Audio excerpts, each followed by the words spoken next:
Tá, então vamos começar a entrar no nosso tema de hoje, que é os livros proibidos de Enoque. Isso.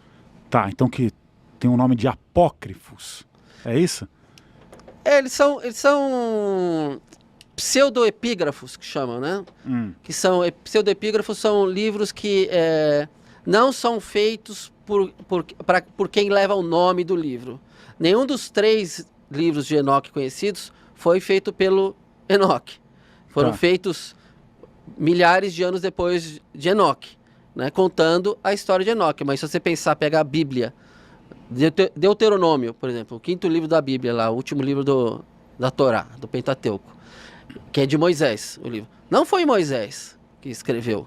Ele já tinha parte de Deuteronômio, ele já tinha até morrido, né? Então ele é um livro que a autoria é de uma pessoa, mas fala sobre outra. Então esses livros são narrativas sobre Enoque, né? São 3 os livros de Enoque que se conhecem hoje, né? A gente vai falar um pouquinho dos 3 aqui. E são livros muito controversos e assim, é ufologia pura mesmo ali. Por isso que também estão fora de alguns contextos religiosos estabelecidos, porque os dogmas vão pelo ralo, né? Mas se eu não me engano, esses epígrafos ou os livros de Enoque, eles fazem parte da Bíblia Etíope. Ou estou errado? Assim, o que se chama de Enoque 1, ele faz parte da Bíblia Etíope, da Igreja Ortodoxa Cristã da Etiópia, sim. É verdade, ele se faz parte. Porém, ele continua sendo um livro sobre Enoque, escrito sobre outros. Ele faz parte dessa Bíblia e só chegou ao conhecimento aqui do Ocidente. Pessoal, tudo que eu for falar aqui é no contexto do mundo ocidental. Tá? Ali do Levante, ali de Israel, Turquia, para a Europa e Américas. Porque enquanto isso estava acontecendo aqui, no Oriente acontecia uma coisa completamente diferente, apesar que a gente vai ver aqui no papo de hoje uma ligação com a Índia, nisso, né? Então foi só no final do século XVII que pesquisadores lá, europeus que foram Europa dentro para ver achados arqueológicos, que eles tiveram acesso na Etiópia a essa Bíblia etíope ortodoxa, que é escrita numa linguagem, num idioma que chama Ge'ez, né? E eles descobriram o livro de Enoque e conseguiram traduzir. Aí tem várias traduções, eu trouxe até o nome do livro que eu li, uma versão em inglês, obviamente, não tenho a menor ideia do que nem se fala bom dia em inglês. E aí veio para o mundo ocidental esse livro, né? O livro de Enoque, o Enoque 1, que é o etíope. Você tem o Enoque 2, que é uma versão que só salvou um texto em eslavo antigo, que ele existe, mas não está em nenhum cânone oficial de religiões. E você tem o Enoque 3, que é hebraico, né? Que aí estudavam os sábios e faz parte da Cabala. A gente vai falar disso aqui também, né? Dos estudos herméticos aí dos Maimônides, esses grandes estudiosos da Cabala, né? Então a gente tem esses 3 livros e sim, eu tenho até um fragmento, eu tenho uma foto aqui, pessoal, tem uma colinha aqui do número das imagens, tá? Se a técnica puder colocar, deixa eu achar aqui. Tá, antes, rapidamente, eu sei que você está seguindo seu raciocínio. Quem foi exatamente Enoque? Tá bom, vamos lá. Enoque provavelmente foi o primeiro abduzido consciente do mundo. Abduzido consciente? Que a gente chama de contato imediato, tem aí também no livro, de 5º grau. Porque Enoque, ele era avisado até das abduções dele. Tem uma vez que ele foi abduzido com 1 ano de antecedência para ele avisar a família dele e falar, avisa já a sua família que você vai ficar um tempão fora. Você não vai perceber isso como, olha a física entrando aí, você não vai perceber isso como um tempo muito longo, mas quando você voltar, vai ter passado mais tempo, né? Então ele foi o primeiro abduzido consciente aí, que seria na escala Hynek mais 2, né? Porque a escala Hynek só vai até contato imediato 3º grau. Ele teria sido um primeiro abduzido aí de 5º grau no planeta, né? E ele era avisado, né? E nessas viagens dele, Enoque é uma figura que eu trouxe... Pode colocar, por favor, a imagem 4? Pode colocar a imagem 4, por favor. Eu vejo aqui na tela. Isso. Aí vocês têm... O microfone. Deixa eu olhar de lado aqui. Você pode puxar para frente. Isso. Ok. Vocês têm nessa imagem, ali escrito Machafa Enoque, que é o nome do Enoque, e em cima escrito em Ge'ez, como se fala o nome dele. E embaixo escrito em hebraico, que é o Sefer Hanoch. Então vocês veem aí nessa escala genealógica, que Adão, o primeiro homem, que não é o primeiro homem, a gente vai explicar que não é o primeiro homem, Enoque é um descendente de Adão, né? É 7 gerações depois, né? E Enoque, ele, por seu lado, Abraão... Opa, vamos lá. Enoque é bisavô de Noé. Bisavô de Noé. Então, e aí você vai mais quantas gerações? Acho que mais 9 gerações. Aí você chega em Abraão.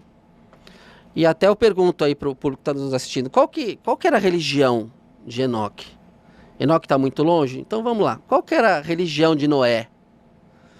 Aí o pessoal fala assim, eles eram judeus, né? Eram hebreus. Não eram. Não existia. O judaísmo, os hebreus, começou com Abraão, 20 gerações depois de Adão, né? E o que chama a atenção também nessa árvore genealógica é que a gente discute isso muito e não se chega a nenhuma conclusão, o tempo de vida que essas, vou chamar de pessoas, tiveram aqui na Terra. Vocês veem aí, do ladinho de cada nome, o quanto essas pessoas viveram, né? 900 anos em média. Depois de Noé, começou a cair pouquinho, o pessoal começou a viver um pouquinho menos, né? Ó, tem aqui, ó, se você quiser ver, eu trouxe. Tá. Então, Noé viveu 365 anos. Noé não. Não, Enoque. Noé viveu 950 anos. Mas será que o ano não era contado de uma forma diferente? Aí é que tá. E outra pergunta que você faz. Tá bom, vamos supor que Noé viveu lá os 900 anos dele. Como é que se vive 900 anos? Você é um velho de 900 anos? Você continua tendo uma infância de 14 anos, uma juventude até os 30, uma velhice até os 60, e depois o que acontece? Como é que se envelhece até 900 anos? Um bom ponto. Então... Então, digamos, a adolescência seria, pelo menos aqui, com 300 anos. Ia ser muito bom. Não é isso? Mas... Adolescência até o jovem adulto. 300 anos. Mas não é o caso, porque na Bíblia mesmo, né, no livro de Gênesis, ele explica que todos esses... Você vê que é uma árvore genealógica. Adão foi pai de Sete, Sete pai de Enós. Aí fala a idade que eles foram pais. Foi pai com 150 anos, foi pai com 75 anos, foi pai com 214 anos. Então, já não é... Tá certo que tem adolescente que dá pra ser pai, né? Então inclusive não são poucos. Não, mas tá, então, mas isso aqui pode ser só, de novo, eu acho que talvez seja só a forma como eles... Isso é fonte de debate, assim, eterna, né? Desde sempre, eterno. O fato é que vocês reparam que o Enoque viveu muito menos. Se a gente for falar, viveu. Porque Enoque, ele não morreu, né? Tem 3 personagens na Bíblia que não morreram, né? Enoque, Elias e Ezequiel, né? E Enoque, ele aos 365 anos de vida, termina a existência dele aqui na Terra, porque ele foi, eu tenho a frase aí, eu vou precisar, dá licença, porque é da Bíblia e eu não sei de cor, né? Que em Gênesis 5, eu vou ler para vocês, né, da Bíblia comum, da Bíblia Vulgata, porque o Enoque, ele é pouquíssimo citado na Bíblia, ele é importantíssimo, ele é tão importantíssimo que até nos evangelhos, que fazem parte do Novo Testamento, ele é citado, mas só 3 vezes, e os textos dele não estão nesses cânones oficiais, né? Em Gênesis 5, 21 a 24, fala o seguinte, é rapidinho, tá? E viveu Enoque 65 anos e gerou Matusalém. Ou seja, foi pai de Matusalém aos 75 anos de idade. Andou Enoque com Deus. Aqui tem um grande problema de tradução da Vulgata. Quando fala andou com Deus, na versão original, eles falam que andou com Elohim. Elohim é uma palavra plural em hebraico. Não só é um substantivo plural, como é um substantivo que exige verbo para plural, né? É errado. O Elohim, ele significa os poderosos, os que têm poder. Então pode dizer que ele andou com os poderosos, né? E depois que ele gerou Matusalém, 300 anos, Matusalém gerou durante 300 anos outros filhos e filhas. Todos os dias de Enoque foram 365 anos.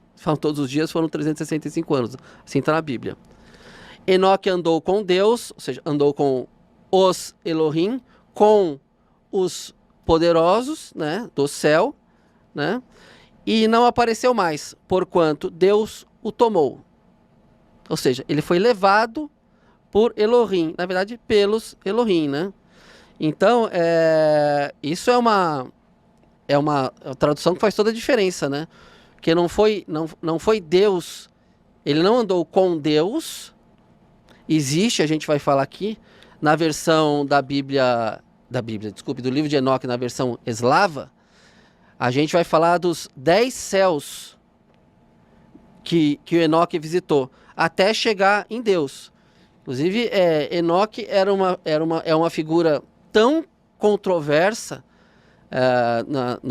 nas religiões, aí nas tribunas de conversas religiosas, principalmente cristãs, que há correntes que dizem que espiritualmente ele está acima de Jesus. Que Jesus senta ao lado do trono, ao lado direito do trono de Deus. Mas é como se Enoque tivesse encostado, assim, sabe, no trono de Deus. Uhum. Os relatos de Enoque, das visitas dele e da intimidade e até da reverência que Deus tem com ele, são fustigantes, assim, são bem questionadores, né? Falam, nossa, realmente, como é que pode um ser... ele era um homem muito do bem, né? Ele, como eu falei da idade dele, mas quando que ele teria nascido no nosso calendário? Aproximadamente 3.300 anos atrás. Na verdade, 3.378 anos atrás, em datas de hoje, seria quando... Digo, atrás não, antes de Cristo. 3.378 anos antes de Cristo. Tá? Então são mais de 5.382 anos hoje, né? Então, quando as pirâmides foram construídas 1000 anos depois as grandes pirâmides depois de Enoque, né? Essa é a idade que se atribui a ele, né? Então, ele foi um homem muito bom e teve toda essa interação com anjos, que para mim não são anjos, a gente vai ver aqui nesse bate-papo. Uhum. E esses Elohim, eles não, o Elohim, ele não é Deus, como eu falei, é um plural. São os poderosos. Seriam deuses. Seriam os deuses. Na linguagem nomear um grupo de seres de deuses. Isso. Aqueles com poder. Exatamente. Uhum. Então, na linguagem que se podia ver na época, é bom o pessoal que está em casa imaginar o seguinte. Então, nós estamos falando de mais de 5.000 anos atrás. Mas vamos falar dos nossos tataravós 120 anos atrás. Mostre um celular para o seu tataravô 120 anos atrás e pergunte para ele o que é isso. Ele vai falar, não sei, é uma pedra com um vidro, eu não sei, é uma borracha. Ele não vai saber ele não vai ter referência. Então, os relatos de Enoque, eles são baseados na realidade dele referencial, que é tanto limitada quanto no vocabulário, que ele não sabia falar foguete, porque não existia conceito de foguete, é uma palavra que não existe, né? Eu, quando dou palestra e falo desse tema de Enoque, eu digo o seguinte também para comparar. Quando Colombo chegou aqui nas Américas, no Caribe, depois ele foi interagir com os indígenas, e os indígenas contaram para ele que quando eles viram as naus de Colombo, eles acharam que eram montanhas com nuvens em cima se deslocando em direção à praia. Montanhas com nuvens. E quando encostaram na praia, que essas montanhas abriram a boca e desceram homens fedidos, sem dente e hirsudos de lá. O cara tava 3, 4 meses num bar, né? Imagina o estado do cara, né? E então eles não tinham referência. Para eles era uma montanha com nuvem em cima que se deslocava. Então essas narrativas antigas, elas têm que sempre ser levadas em consideração a realidade do narrador. O ponto de vista de interpretação e entendimento daquele que vê dentro do seu próprio contexto. Isso, o vocabulário que ele tem. Uhum. Né? A gente vai ver aqui, falar um pouquinho de Ezequiel rapidamente depois, não agora, mas que ele não sabe descrever um negócio que é hélice. Ele fala que são asas que giram, uma asa contra a outra que gira. São hélices. É um helicóptero. Então ele descreve do jeito que ele consegue, né?